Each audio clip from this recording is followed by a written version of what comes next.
I'm really passionate around serving students. I just love that our focus is on student leaders.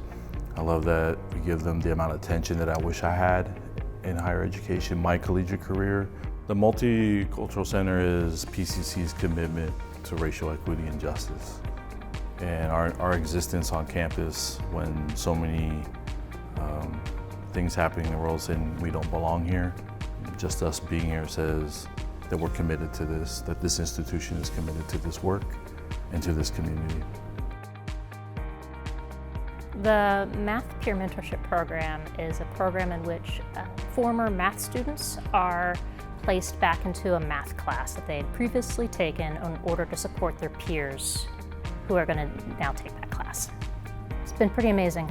We've seen, for instance, that in mentor-supported classes they have higher pass rates, and also it's helping students grow as leaders themselves. We are so proud to have received an $11 million grant from the Portland Clean Energy Fund in partnership with the Bureau of Fleet and Facilities and the PCC Foundation. This funding will allow us to expand our clean energy programs, upgrade our equipment, and provide over $2.5 million in scholarships to students in our fleet and facilities programming over the next 4.5 years. Teaching helps me give back. Our program is in high demand. We are well known all across the country, and in fact, all across the world. We have students who come here from other countries to come to our program. So what we do to help our students upon graduation is we collaborate with the industry all through schools. Our students who are graduates are nationally known. They've gone on to become leaders in the industry. Something that's been very meaningful to me in the last academic year has been restructuring our Panther Pantries to be more holistic centers. In fall of 2025, we are relaunching these spaces to be student basic needs centers. And students are going to be able to come in, they're going to be able to pick up groceries either from our spaces or at lockers, and they're also going to be able to get some additional assistance. We'll help them find out if they qualify for SNAP. We will have warm meals in our spaces so that they can get the food that they need in the moment versus going home with some non-perishable groceries and trying to figure out what to do with that. It's a redesign that really focuses on extending our services. I recently worked with a group of science and engineering students on an awesome project. The Future Horizons project is a research project in which students learn how to compost and then apply that to space so that each time NASA goes up, it doesn't have to bring as many materials with it. The students received a whopping $10,000 grant from the Oregon NASA Space Grant Consortium and presented at OSU. I'm really proud of my students. Every day at PCC, I feel like I'm contributing to something bigger.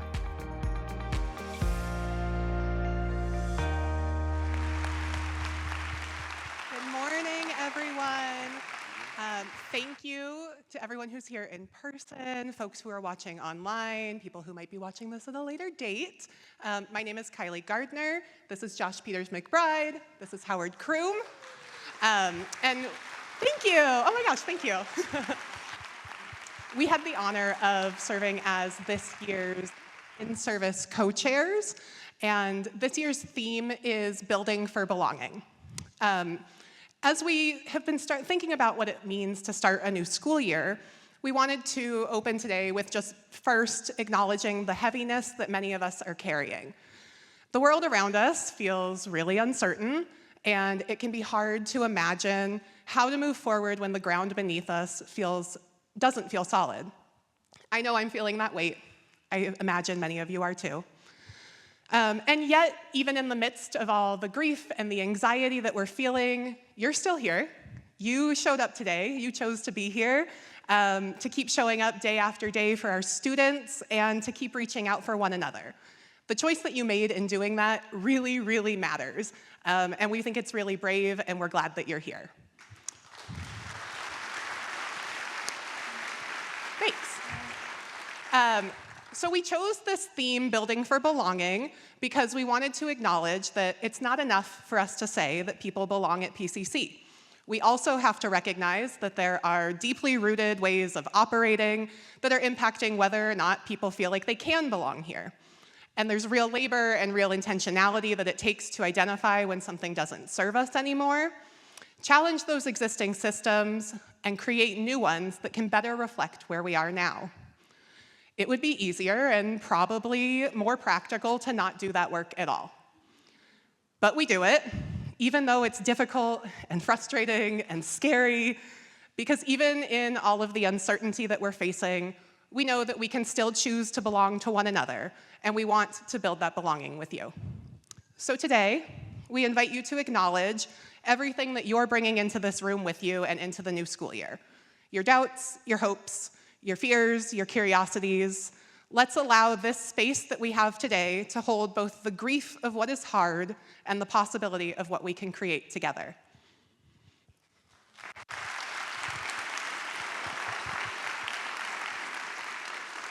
We have a great program for you today. We hope you think so too. We're honored to welcome PCC Board Chair Tiffany Penson to the stage. She is a trailblazer, raised and rooted in Northeast Portland, where she serves Zone 7. Her life's work is to forge stronger, more inclusive communities, and she has a track record for implementing meaningful change that open doors for all. Please join us in welcoming Tiffany to the stage.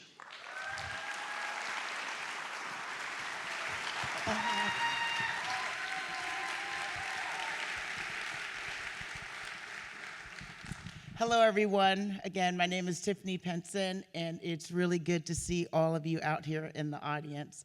It's always a pleasure for me to be amongst all of the great students and the faculty that do the great work, the work that I believe in, and the work that the rest of the board members believe in.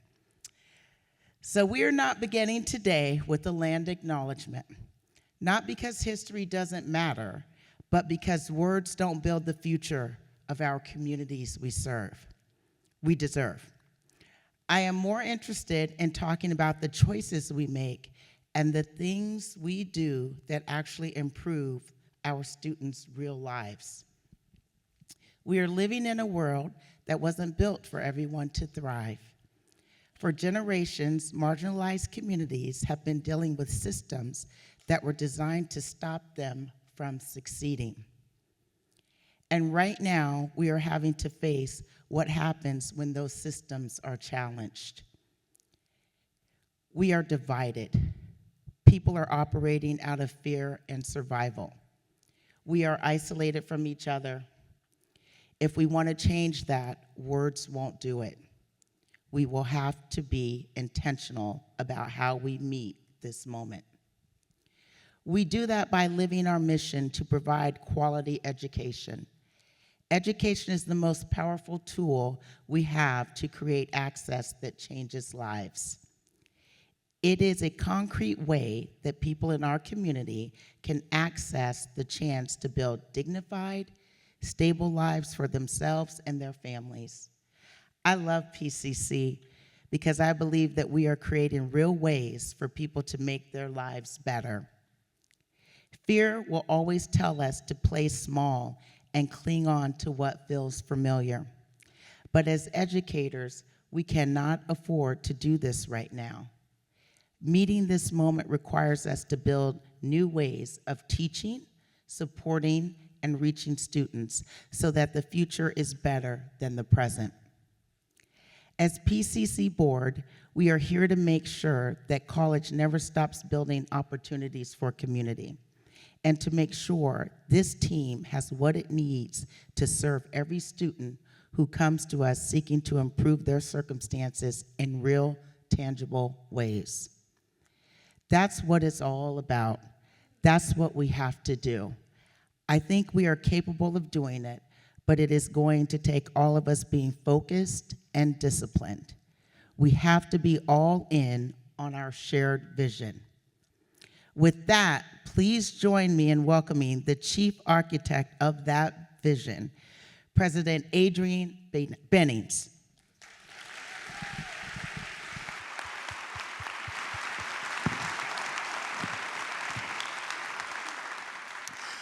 Well, good morning. Good morning. Good morning. I just want to express how grateful I am for each of you in this space, because the mission that we have and we are charged to fulfill cannot be done without you. And I know, for our students, how we show up to support each other in difficult times, how we show up to support each other when our world is beautifully chaotic. I appreciate each of you for being a part of PCC. In-Service is our opportunity to come together, to take stock of what we have accomplished and to remember why we do this work. We are builders, and we are building something that should outlast us all in service of our community. But building in a world like ours is not simple. When things feel uncertain, it's human nature to reach for things that feel familiar and to cling to the idea that if we can just control enough variables, we will be able to guarantee the outcome. Now, the truth is, much of what shapes our students' lives is outside of our control. We can't control the economy, the housing market, the personal circumstances that they bring with them when they walk through our doors. Now, what we can control is what happens when students get here. Think about the students who arrive at our doors each term, the ones who are finishing homework in their cars because they don't have stable housing, the parents balancing classes with 2 jobs and childcare, the veterans carrying experiences that few of us can relate to or even imagine, the students caring for family members while trying to create a new future for themselves. We can control if they feel seen, supported, and empowered. We can't do everything, but we can always do something. And when we choose what we do with intention, our small acts add up to something incredibly powerful, and that's trust. Take our computer information systems department. They zeroed in on one of the most basic but critical barriers to student success: technology access. They secured 10 new loaner laptops, directly targeting a need that our students told us was holding people back. And while 10 new laptops may seem small, the impact is huge because now more students will be able to complete assignments, participate fully in online learning, and stay on track towards their goals. Our foundation, which has focused its scholarship strategy and awarded a record-breaking $2.5 million in scholarships just this year, plus another $200,000 in emergency aid. As a result, the future is a little more in reach for more than 1,500 students. We see it in our student resource centers, who create safe havens where students from all backgrounds can find community. They can find and access resources, and they can feel that they belong. In our accessible education department, where we're offering accommodations without requiring a formal diagnosis, which is empowering our students to get the support they need.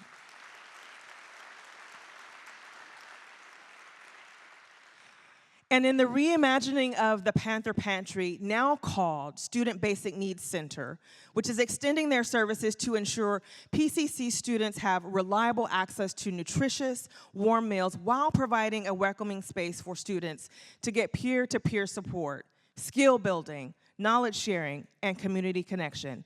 That's our Student Basic Needs Centers. So yes, it is true that we can't control the obstacles our students face before they get here. We can, however, control how quickly we remove the barriers when they arrive.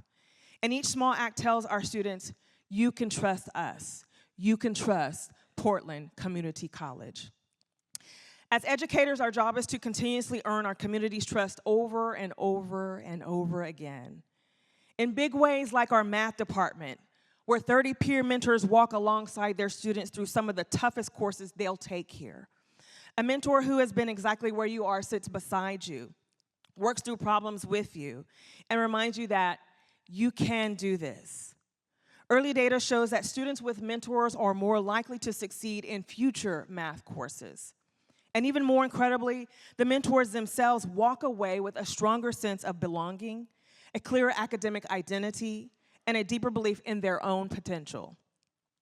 or in being named a military-friendly school for the very first time last year, recognizing the unique assets and the challenges our veteran students carry with them, and our work to honor their experiences, provide resources that meet their needs, and make sure they know they belong here at PCC.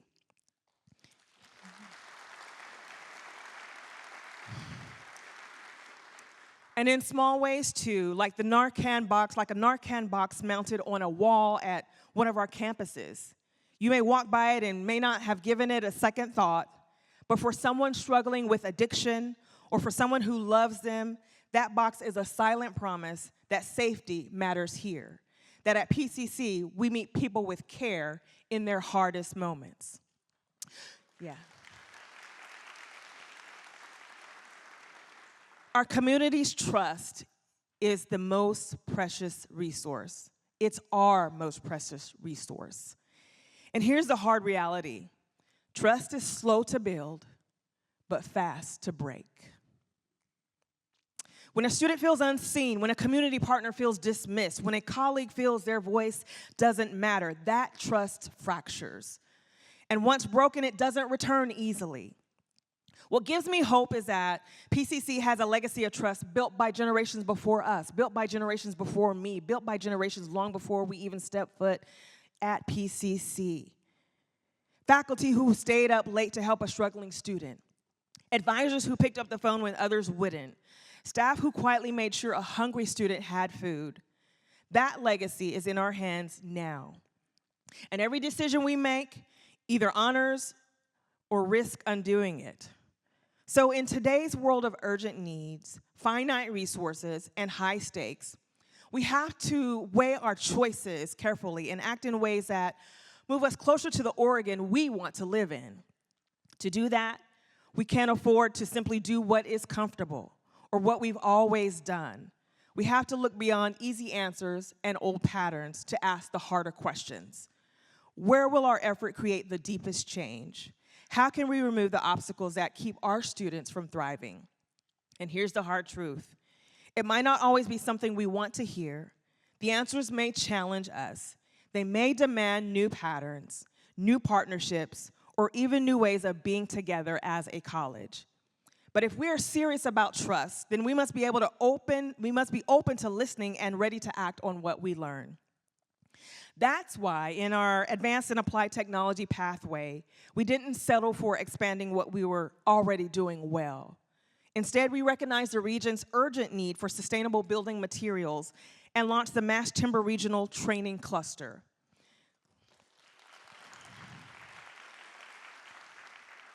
That choice required new collaborations with industry, workforce boards, and other colleges, and it has paid off. We removed cost and access barriers, we increased employer engagement by 40%, and created direct pathways for more students into high-demand, high-wage careers. It is also why in world languages we questioned long-standing systems that prevented heritage Spanish speakers from having their language skills recognized at the college level. Changing that system wasn't simple, but it was necessary.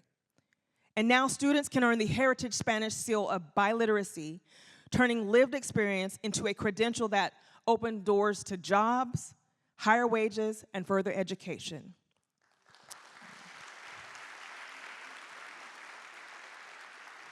"18 students earned that seal this year, each one proof that listening differently can expand opportunity without adding hurdles.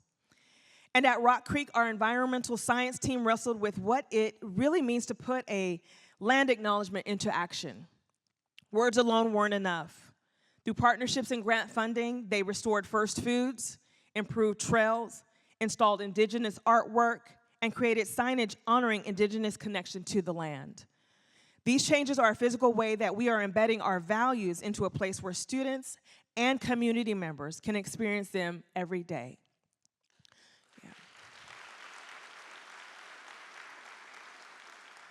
Our mission says, Portland Community College supports student success by delivering access to quality education while advancing economic development and promoting sustainability in a collaborative culture of diversity, equity, and inclusion. And when we focus on what we can control, take consistent and deliberate action, and aim our impact where it matters most, we put our mission to work. When I step back and look at everything that you've built and are still building, I see our mission in action. If we are builders, the mission statement is the scaffolding for the future we're creating. And like any good project, PCC is never and will never be in its final form. We are always under construction, and what's beautiful about that is there's always room to make changes, additions, and improvements so that we can better serve the world that we are in and work towards the one that we hope to create for ourselves and for our students. 1 in 6 Oregonians will interact with PCC in their lifetime. Every time we put our mission to work, it has a ripple effect. Students carry what they gain here into their families, into their workplaces, and their neighborhoods across lifetimes and generations. Every decision we make here, no matter how small, has the power to transform not just one life, but entire communities. That's why we keep building even when it's hard. No one said this work would be easy, but we keep building. Because we are leveraging our power to create a college that reflects the boldest vision we can imagine, a world where community is truly at the center of everything we do, brick by brick, one decision at a time, together. So I'll leave you with this question. How will you show up in discomfort this year and use that discomfort to build trust and deepen your impact? If each of us leans into that question, then no matter what happens beyond these walls, the future we are building here will be unstoppable. Thank you.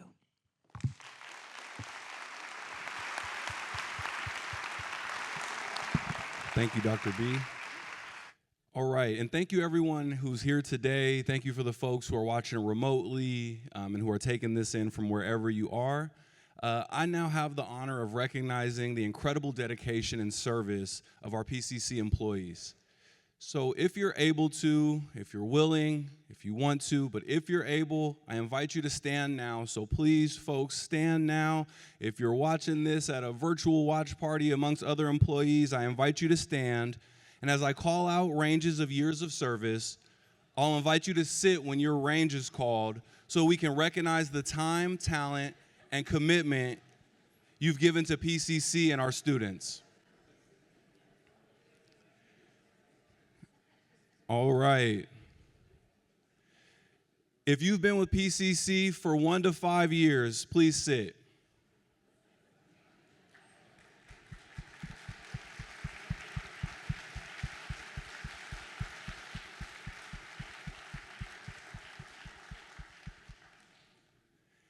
If you've been at PCC for 6 to 10 years, please sit.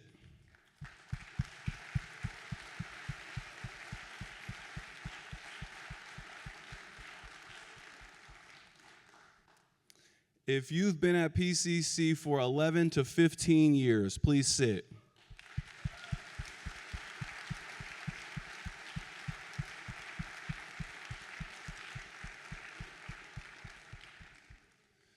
All right, if you've been here 16 to 20 years, please sit.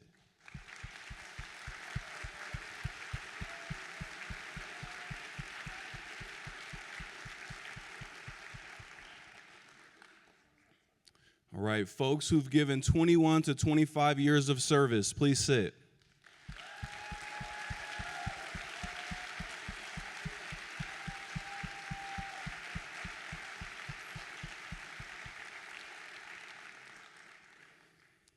If you've served 26 to 29 years at PCC, please sit.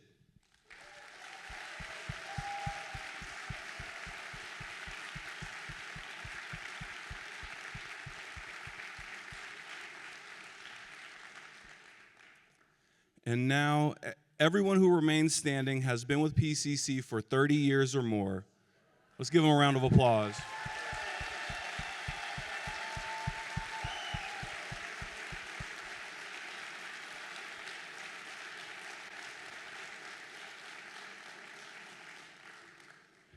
That's truly incredible. The folks who have been here 30 years, 25 years, and all the way down to your first years of service, we appreciate you all greatly and want to acknowledge the hard work that you've given to Portland Community College.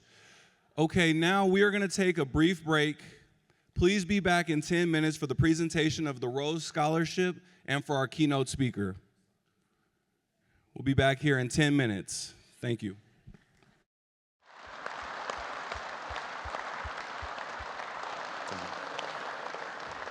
Hi, everybody. Welcome back. So please join me in welcoming Sandy Barrientos and Doris Workman to the stage to present this year's Rose Scholars.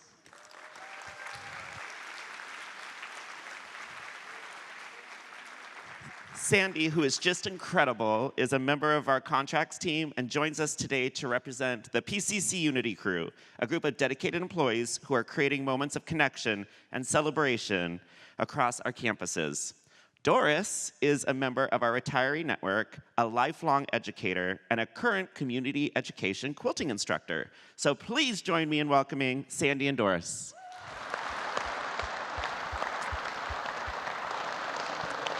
All right, Doris and I have the privilege this morning of presenting the Rose Scholars. The Rose Scholarship Award is awarded each year to a student dedicated to giving back to their community and who shows extraordinary motivation and determination. The PCC Foundation established the Rose Scholarship more than a decade ago in honor of PCC retirees and employees who have served 30 years or more. The scholarship is awarded annually with the support of the retiree community network. This year, we were thrilled to award the Rose Scholarship to both Michelle Chow and Emilia Avilar.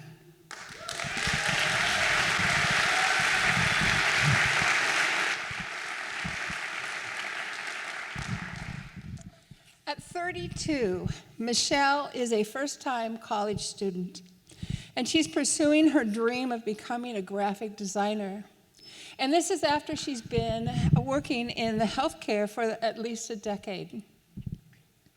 She describes this scholarship as a huge win. And this is because it will help her cover her classes and the supplies so she can fully dedicate herself to her studies.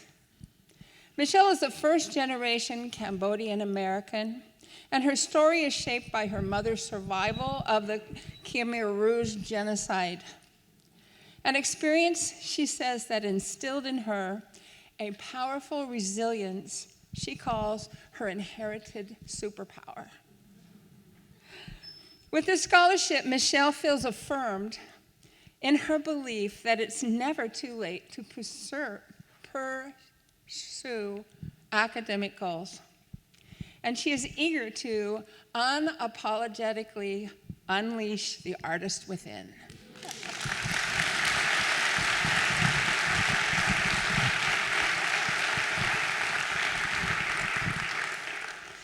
Emmy is a first-generation college student pursuing an Associate of Applied Science in Graphic Design here at PCC. She balances full-time classes with part-time work, and this scholarship has allowed her to continue her education without the burden of additional loans. With plans to transfer to Portland State University after PCC, Emmy is using her creativity and determination to build a career in graphic design. She shares that encouragement from her professors, her community, and this scholarship have empowered her to keep moving forward toward her goals. A warm round of applause for our incredible Rose Scholars.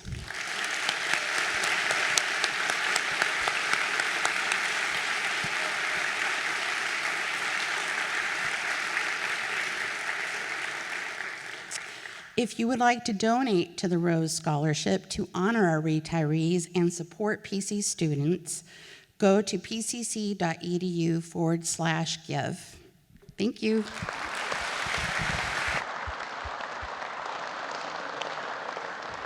I now have the honor of introducing Marty Alvarado, who is a nationally recognized advocate for equity and student success. Marty served as the Executive Vice Chancellor for the California Community College Chancellor's Office, where she led work across 116 campuses and 73 districts. She championed transformative initiatives designed to help more students complete their goals. Here at PCC, we share Marty's commitment to student success. Two of our most important initiatives right now, pursuing a Hispanic serving institution status and deepening our guided pathways work, are areas where Marty has been a champion and a thought leader at the state and national level. Her experience offers inspiration and insight as we continue to move these critical efforts forward in service to our students and community. Please join me in welcoming Marty Alvarado.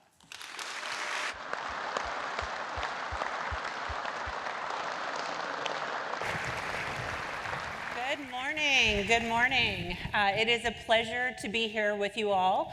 I want to share a little bit about, let's see if I can work the remote.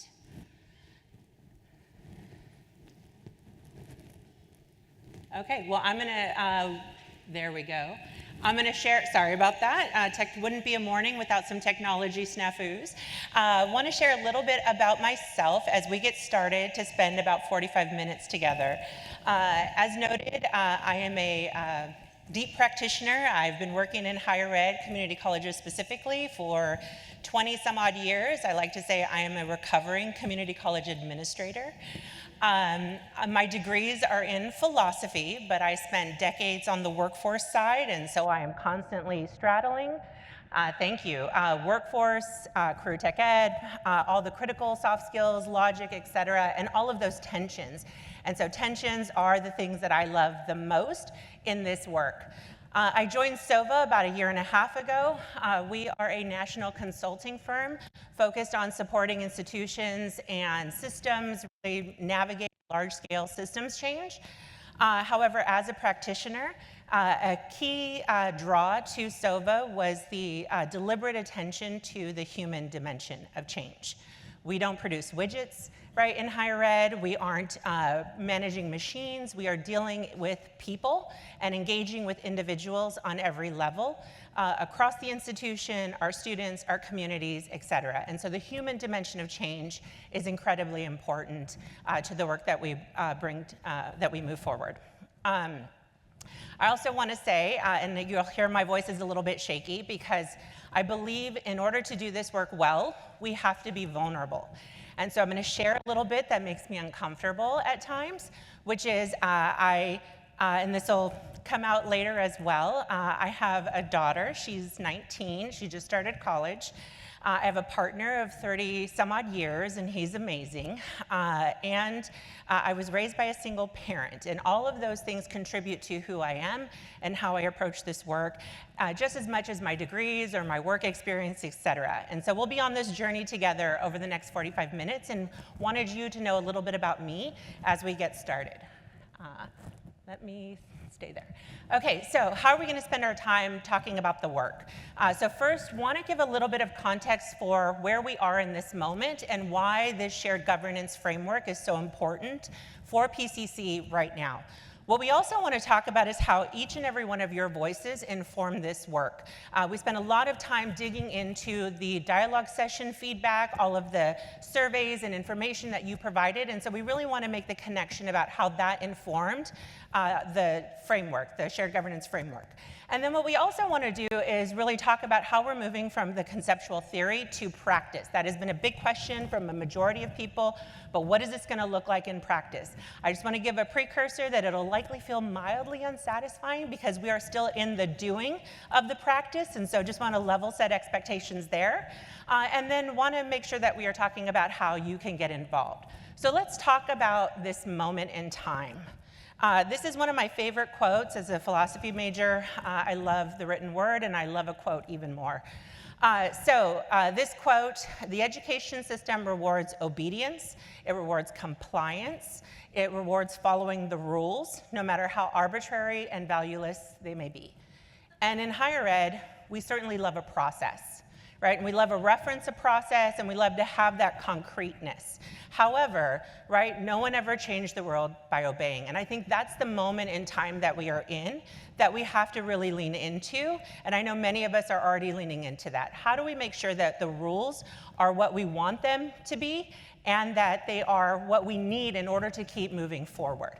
So I want you to hold this as we go through this conversation. So the national higher ed landscape also really informed the ways in which we thought about the shared governance framework, the One College United.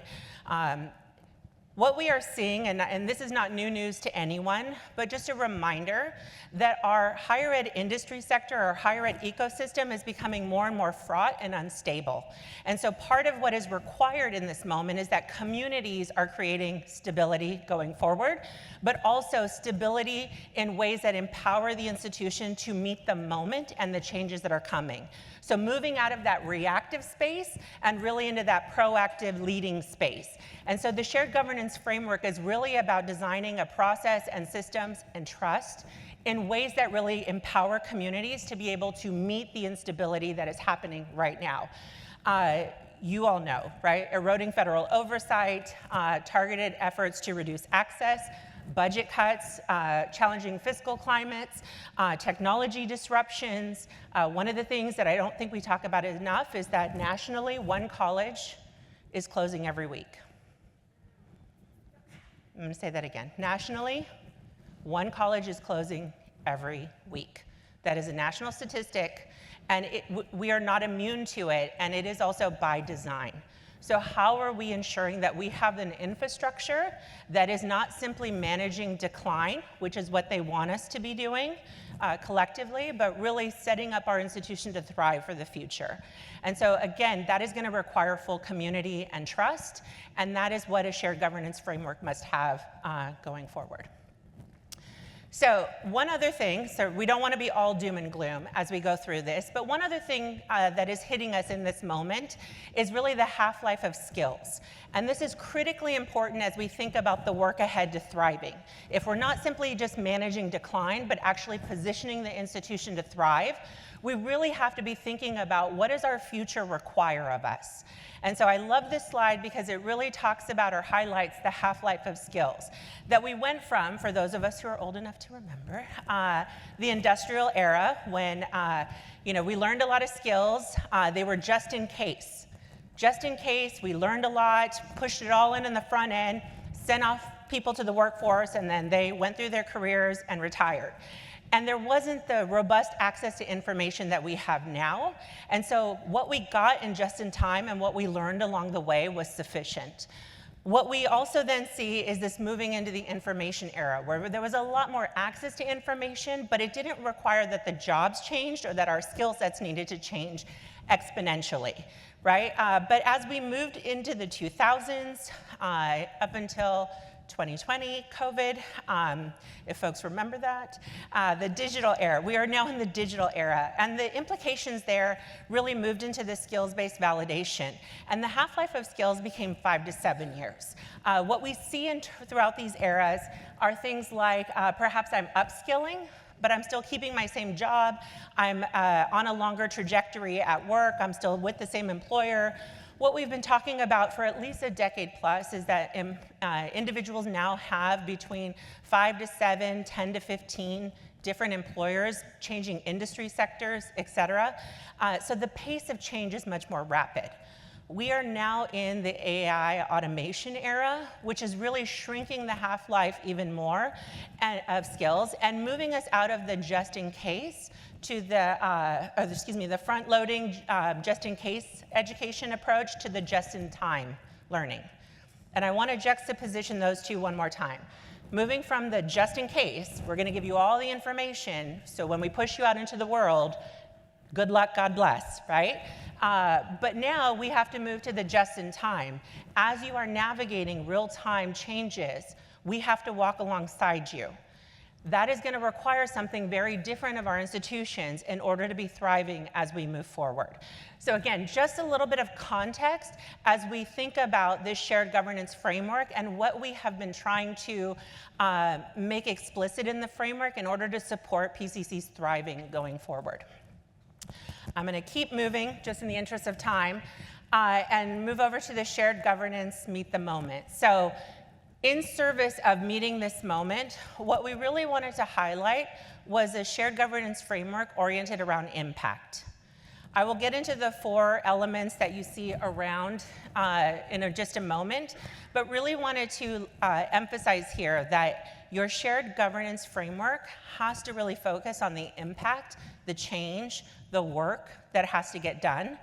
We also heard this a lot in the dialogue session feedback, is that people are tired of doing stuff that doesn't go anywhere and or showing up in conversations that don't seem to be moving and or don't have a lot of time to be doing this. And so our focus is on impact.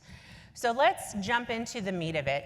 I've already mentioned the dialogue sessions. All of this was really built by your voice and by the things that you all indicated you wanted to have done or you wanted to see in your shared governance framework. So hopefully many of you have read the report and or at least skimmed it, if nothing else to critique the things we don't like about it. As a longtime education professional, nothing draws people together like a good scandal, so hopefully it at least got your attention. But I want to point out here the key characteristics. We were very deliberate in making sure that we were calling out the key characteristics based on what you highlighted as most important to you in a shared governance framework. So what you see here are things like closing the feedback loop. Decisions go into a hole, work of the committees goes into a hole, and there's no follow-up on what happens next. Where did those recommendations go? What happened? Why didn't they move forward? So making sure that the characteristics of a shared governance framework are focused on closing the feedback loop. The no surprises communication. We didn't know people were working on this. We were blindsided by this. All of a sudden there was a mandate or a decision made and we don't know how that was made. So we're calling that the no surprises communication. I'm just jumping around here to give you a few highlights. The transparent decision pathways. If we didn't take the recommendations or we moved from the recommendations of the group, why? What was the information, the context? What happened that these were adjusted and didn't land exactly the way that the committee had recommended? And so making sure that there are clear decision pathways coupled with those feedback loops. So the information is coming back to the committee on some of the forcing events that had to massage or manage or adjust the recommendations. Triangulated student voice. This was an important one, and I think particularly from an inclusive excellence perspective, we heard a lot of folks talking about needing to center student voice and make sure student voice is active in the conversations. But then we also heard individuals saying, we are closest to students, we work with them every day. How do we make sure that our voice carries weight on behalf of the students and is coupled with them? And what we didn't hear quite as many people talking about is the need to also look at student data and the outcomes or the activities, the touch points with student. How does that factor into student voice to ensure that we are not creating narratives about students or that students aren't leaning into narratives about themselves that have been historically perpetuated in ways that harm or mitigate their full potential. And so we have to make sure that we are triangulating student voice across all 3 of those domains, the actual student voice, those who are closest to the student, as well as the student data that is telling us objectively what the student experience is resulting in. Lastly, shared responsibility. Just want to make a note that people really wanted to live into and engage and be an active participant in the governance of PCC. There was a strong commitment and belief in the institution, and people want to contribute to seeing the institution thrive. Some a little more skeptical that it can get on that route, and others really committed to making sure that it gets there, and we want to bring everyone together in that effort. So let's keep moving. So just wanted to emphasize again, that was your voice, your collective voice, and we took all of that into consideration and used that as the core foundation for the framework going forward. Apologies to those who have heard this story before when I was here with you a few months ago. As we move into the framework, we want to talk about inclusion. Again, I love a quote. This quote continues to speak to me. Inclusion is not about bringing people into what already exists. It is making a new space a better space for everyone. And I think it's really hard to conceptualize this when we are used to what is familiar, and we think about the idea of bringing people into spaces that already exist in order to allow their voice to have impact. So what we heard through the dialogue sessions, as an example, was that those who are closest to the work should have a voice in the work. Those who are most impacted by the work should have a voice in the work. And that is exactly. And that is a key foundation of this framework moving forward, because that is absolutely what it should be. Those who are impacted and closest to the work should have a voice in the work. However, this is also going to create tensions because it is going to require that we adapt what is most familiar to historic shared governance infrastructure within higher education. So I mentioned earlier that I have a daughter, my partner and I, we have a daughter who's 19, and we've been together for 1,000,000 years.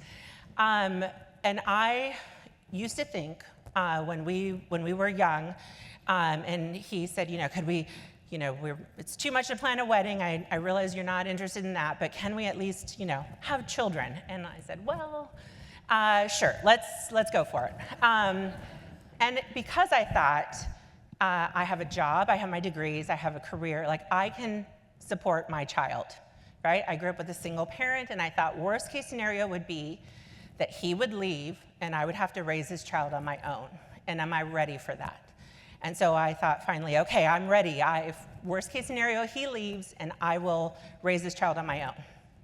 And now, 19 years later, I did not realize that worst case scenario would be that he would stay. And, right? And I would have to learn how to compromise, right? It feels like it would be much easier for me to just raise this child on my own. But this is what we mean by an inclusive space and creating a space where everyone can thrive. And that required that I see his presence or whomever's presence not as a disruption to my agenda or my way of working or my assumptions about what is best, but that I actually have to believe that they have something of value to contribute. When we invite students into that space, into this space, for example, we can't say, well, they're here, but they don't know and they don't understand how colleges work, and they don't insert all of the reasons why we don't prioritize their contributions. We actually have to believe that the people we are inviting in have something of value to contribute and that we have something to learn from them. And that's a journey, not just here, but as noted in our personal lives as well. Apparently I have had to learn that I am not always right. It's been a journey. So with that in mind, the One College United framework. Again, I just want to manage expectations. This is going to feel a little bit unsatisfying for those who want to jump right into decision making. What does this mean for decision making? So I just want to name that up front. However, the definition of your shared governance framework is not going to be as robust as is needed to deal with all the different ways in which decision making happens on a campus as large or an institution as large as PCC. What we did want to highlight in the definition is that this is a unified approach to institutional governance, and we really wanted to highlight this section in bold.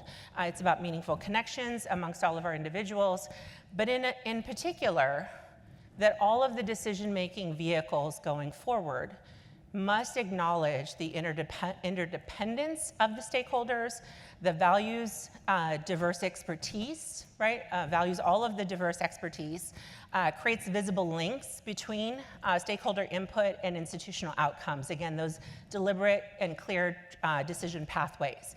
And so really setting the expectation for your shared governance framework to make sure that it is not only inviting you to the table, but valuing what you bring, acknowledging that there will be tensions as we try to make sure that everyone feels seen, heard, and productively impacted by the work, and by making sure that there is clarity around how your contributions contribute to the decisions and the impact of, and the outcomes of the institution. So I mentioned I would come back to this. There are 4 elements. I hesitate to use the word pillars. I am a guided pathways, long guided pathways person. But there are 4 elements or pillars, if you will, that are oriented that constitute this framework in service of impact. So the framework is in service of impact, and the 4 elements are strategic priority alignment. We should be focused on the things that matter and the things that are most timely, and ensure that everyone's work matters most by ensuring that the work they are doing are aligned with the priorities. You need to have an impact-driven governance architecture.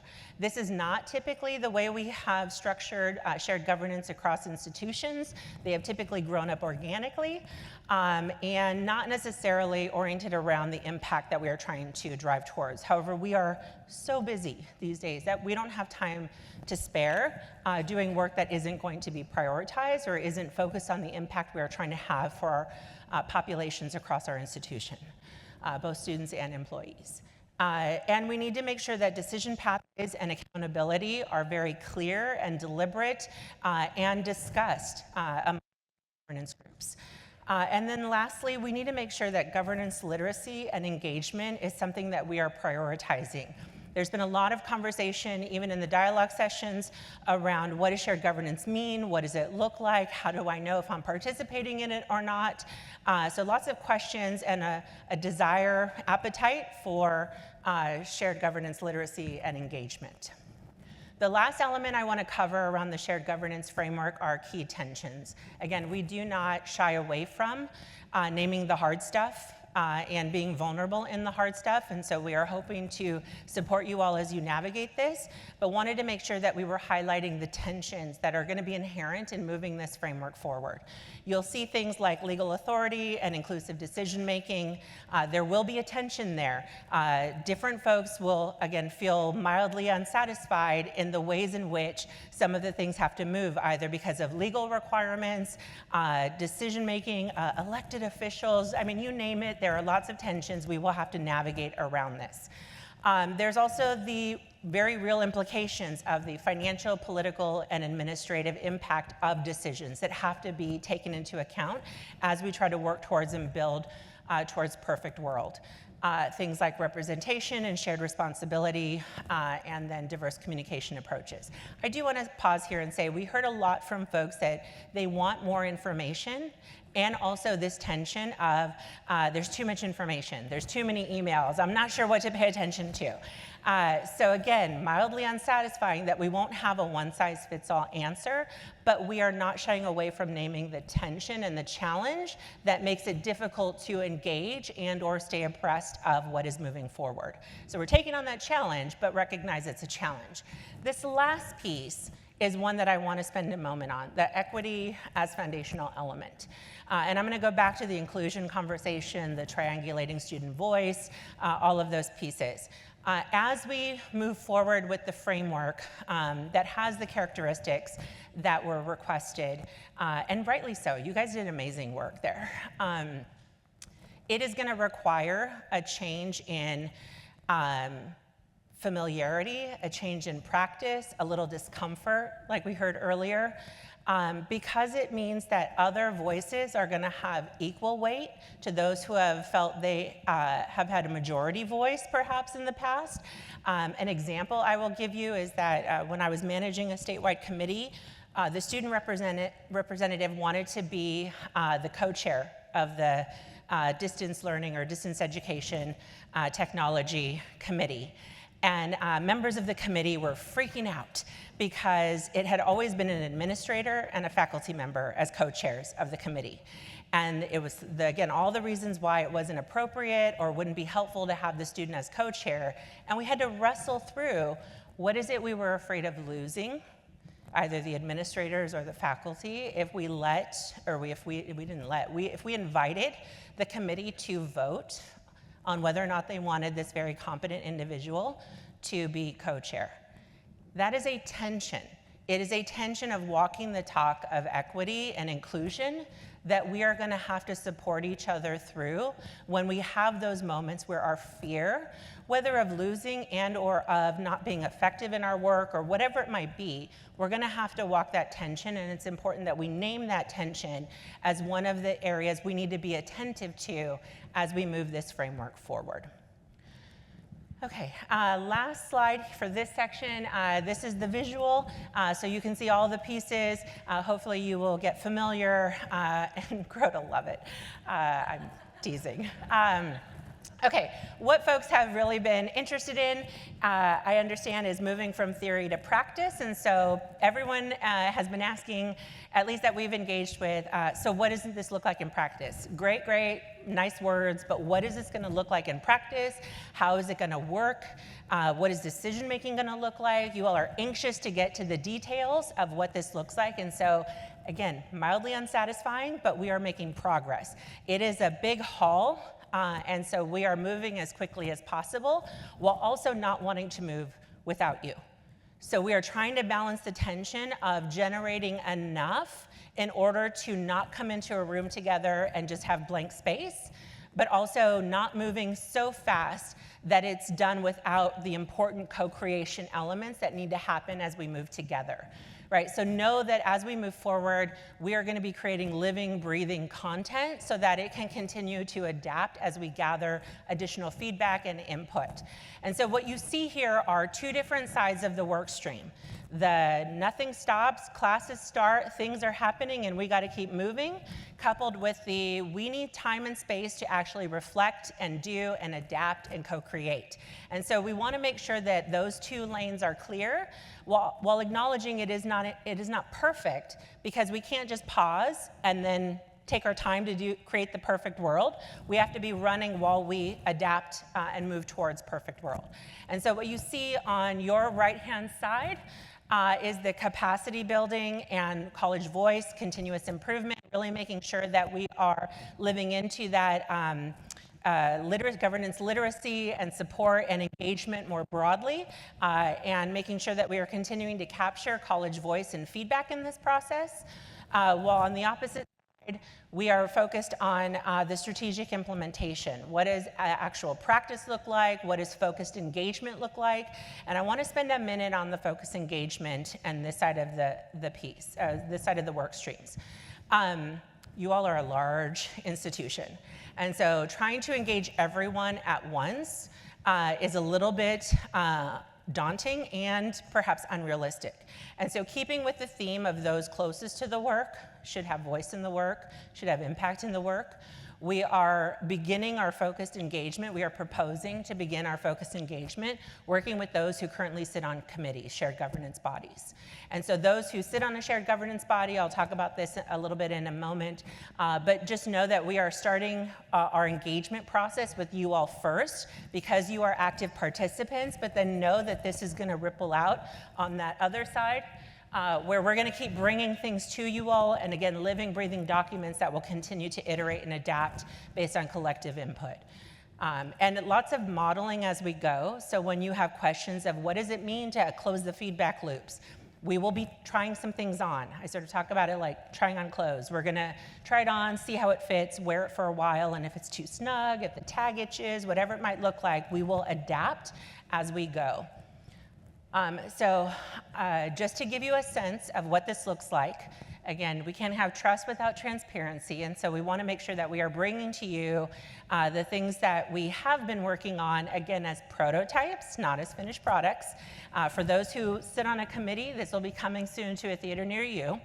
But really trying to create some foundational documents and content and infrastructure that can help guide the types of practices and approaches we want for the shared governance infrastructure. So you'll see things here like a charter template. So an update with some guiding questions and comments that are really oriented around being clear about the work. So that way when folks walk into these spaces, there is clarity around what you are being asked to do and how your work will contribute to the final outcomes or the ultimate outcomes. Things like a shared governance directory.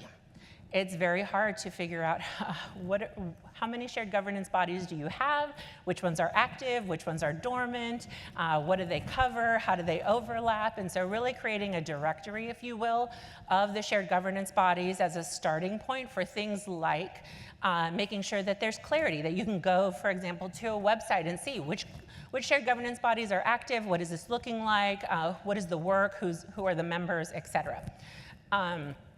Lastly, on that top part, we are also working with, thank you to the IBPC co-chairs and the EAC co-chairs. We will be working with these two groups in order to really do that deep dive focused engagement to get a sense of what does this look like and how do those members contribute to this first round of development for shared governance content. So we'll be working with those two groups in particular. And then on the reflecting work, we are working with your leadership team to ensure feedback sessions, quarterly feedback sessions, where you're not just getting information, but are asked to contribute to and co-create content as we pull in all the feedback, look for the patterns of feedback, and try to make sure that we are using that to inform the direction that we need to move forward. Last is the operating manual. So we call it the how-to manual. We're trying to minimize jargon. We heard that a lot in the feedback as well. So this is the how-to operating manual at the moment. How do we do this? Where do I access the template? How do I make a decision about who the members of the committee should be? All of the different how-tos. And so we will be developing this as we go, using it as a repository for the content, forms, et cetera, definitions, all of those pieces. Things like what are the various decision-making vehicles here at PCC? What does a council versus a committee versus a task force? What are those different bodies? What are the different rules around those bodies? How do they interact? What are the expectations for those different shared governance bodies, as an example? And all of this is in service of the impact, right? Really trying to ensure that once we have these pieces together, we're clear on the shared governance bodies, we're clear on what their impact or their scope is, that we can talk cohesively about how the work interplays. How does Strategic Enrollment Management, the Enrollment Management Council, connect or interplay with the Integrated Budgeting and Planning Council? Where does the basic needs work interplay with the data governance work, interplay with the Integrated Budgeting and Planning? It feels like it all comes back to Integrated Budgeting and Planning. So we're really trying to understand the relationships so that there is clarity of impact for the institution on how their shared governance bodies, the investment of people's time, the investment of resources, and the investment of the college's future are within these shared governance bodies. And so how do we ensure that they are structured and supported in a way that actually yields the promise of the impact of having them in place? So let's talk about how you can get engaged or what you can anticipate coming next. So for the shared governance work for this term and next term, if we are successful, fingers crossed, right, that you will have an avenue as a result of this work to productively engage in issues that matter to you. You will be able to see the full picture. You will be able to identify where you want to have voice. You will be able to contribute in ways, whether you're on the committee or not in the committee, to be able to actively engage in those conversations.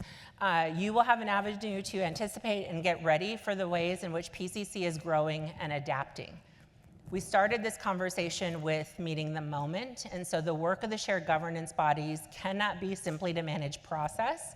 It has to be about positioning the institution for the future and really spending our time as learning communities within these shared governance bodies to ensure that we have the context needed in order to make the decisions for the institution or recommend decisions for the institution that are going to position PCC for the future. And so you will have a line of sight into how, what change is coming or what conversations are happening around the ways in which we need to evolve as an institution.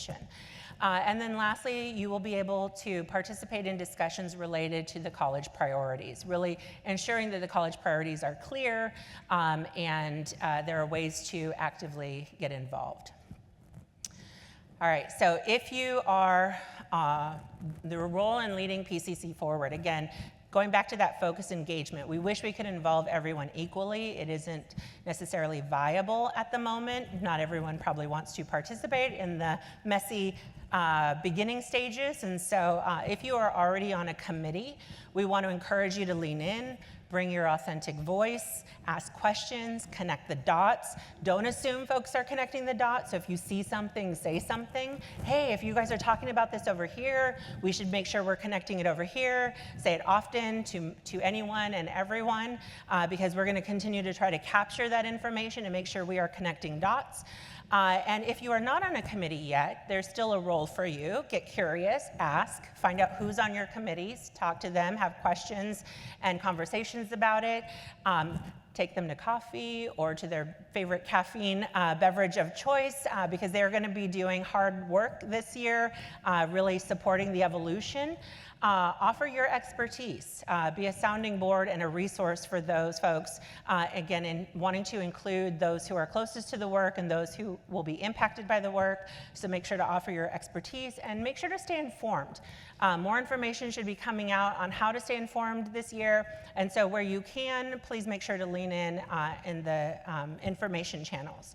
And then for everyone, right, what we can all start doing today is living into the principles. Go through the report, look at the key characteristics, look at the different guiding principles that are part of the strategic shared governance framework. Don't wait for permission. Going back to that original quote, this isn't about permission, this is about doing what needs to get done. And so as you see things, engage in them, start making the changes. So even if you aren't the integrated budgeting and planning or the EAB, but if you chair a different shared governance body, start leaning in and seeing what it feels like to try these things on and begin to implement them. You don't have to wait. And build connections.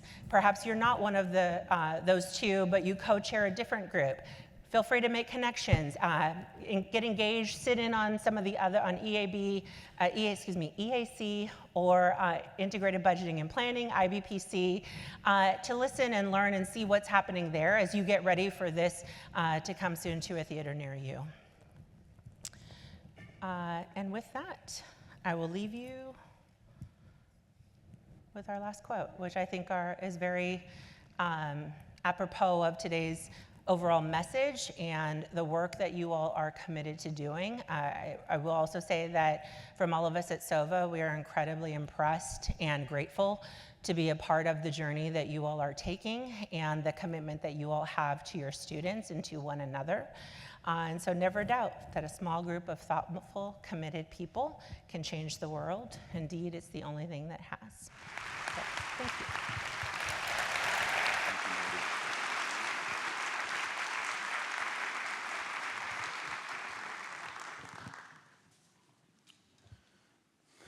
Thank you, Marty, for that timely address. And thank you all for being here today and making the time to be with us for the tabling and the CC and all the great energy, and everybody watching online. We really appreciate you all being here. This is an important event for us. And as we begin the new school year, remember, we all play a part in shaping the community that we want to be a part of. So everybody in this room has a role in shaping the PCC that we want to see.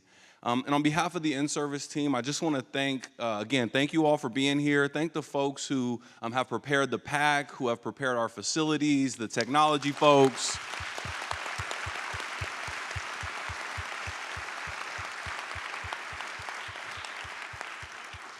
This truly is a group effort, so thank you to everybody involved in putting this event on. And we hope you all have a great year. We hope this is a kickoff to an amazing academic school year. So thank you all so much, and go Panthers.